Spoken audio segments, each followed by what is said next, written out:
this is Patrick Clark from Meridios. Today on Meridios U, we're speaking with Sean Gallagher, the Director of Healthcare IT Services from True North Information Technology Group. Sean's been working with medical practices for about 16 years, helping them get the most out of their IT investments. I've known Sean through the Centricity Healthcare User Group for many years, and I just found out today that he's an awesome ping pong player, which I'm super excited about.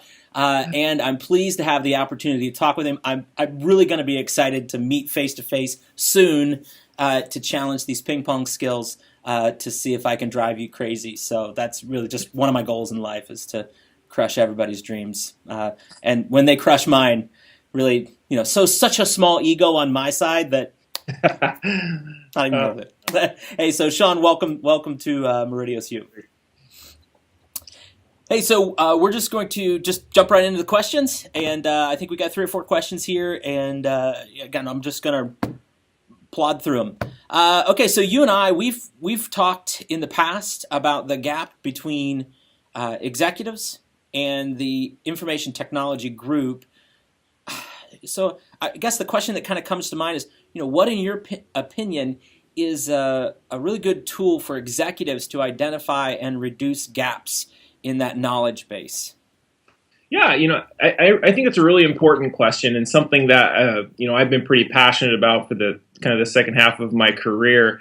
One of the unique aspects of my experience is I spent about 8 years on the clinic side as an IT manager, IT director, and then 8 years here on the consulting side. So I feel like I have a pretty unique, some unique insight into that. And so let's start with an example. Let's just make up the fictional Acme Corporation. Maybe say there are 40 or so physicians and then 300 end users. And the IT director has reported to the board that they have a disaster recovery plan. You as an executive or a provider are loosely aware that you are shipping your data from your primary data center to another data center across town. And that's kind of your understanding. You approve some invoices as they come across.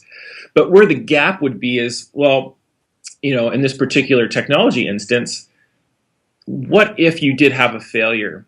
How long would it take for your production environments to be back online? How much data would you lose? Would you lose a day or 2 days? What's acceptable? And how much does that cost? And so to me, that's when I talk about the gap in the technology, I'm talking about not necessarily from a technical side, but really more on the operational business side.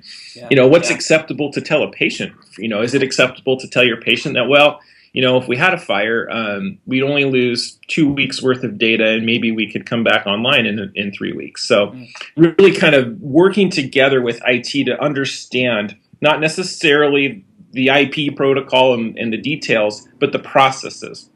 And so one of the things that I find really effective in dealing with that is kind of the creation and involvement of an IT steering committee. So if we talk about from a communication standpoint, really, of course, that's where this starts.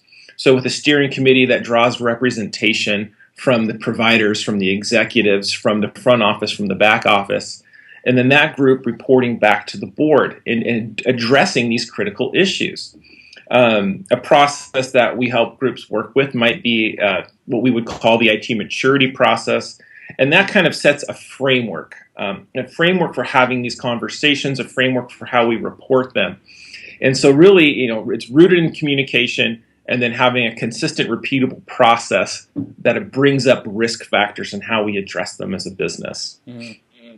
Yeah, really good. One of the things that you sort of brought out was just this idea that this committee, and you sort of mentioned some folks that should be on that committee. I guess one question I have: how big should it be? I mean, does it vary based on the size of the organization? So if you have 1,500 providers, you should have how much representation?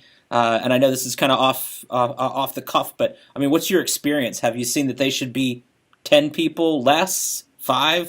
Certainly, yeah. You don't want a big sprawling committee. I like to say, draw from your key business areas. So have it's good to diversify the representation. From the physician leadership, from the C-suite, from and not necessarily the managers of these respective departments, but interested people that are interested in the technology and interested in working with the organization to improve these things. And I don't think there's a magic number, but somewhere, but maybe 5 to 10 is probably a fair way of looking at it. And I think that that's pretty static across organization size. I don't think a really common approach you'll see in medicine, most of my experience is in large private practice.